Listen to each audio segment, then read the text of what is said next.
এনসিপির এক নেতা বাইরে বক্তৃতায় বলেছেন জুলাই আগস্টের আন্দোলনের মাননীয় সদস্যবৃন্দ,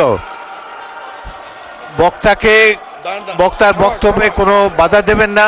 আপনাদের যখন সময় আসবে আপনাদের বক্তব্যের মধ্যে আপনাদের বক্তব্য উপস্থাপন করতে পারেন। এখন তাকে নির্বিঘ্নে বক্তব্য রাখার সুযোগ দেন। জুলাই আগস্টের আন্দোলনে ছাত্র জনতা খেলেছে আর ট্রফি বিএনপি নিয়ে বসে আছে। আমি বলতে চাই, জুলাই আগস্টের আন্দোলন ছাত্র জনতার সাথে আমরা সবাই ছিলাম।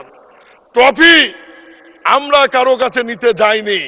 ক্যাপ্টেনকে এটা অন্তর্বর্তীকালীন সরকারের প্রধান ডক্টর ইউনূস চিনে, এই কারণে উনি লন্ডনে গিয়ে আমাদের ক্যাপ্টেন প্রধানমন্ত্রী জনাব তারেক রহমানের কাছে ট্রফি দিয়ে নির্বাচনের তারিখ নিয়ে আসছে। মাননীয় স্পিকার, বিএনপি এমন একটি সংগঠন যারা 3টি আন্দোলনকে ধারণ করে এবং 3টি আন্দোলনের ট্রফি তাদের ঘরে 1971, 1990 এবং জুলাই আগস্ট 3টি আন্দোলনই আমাদের ঘরে।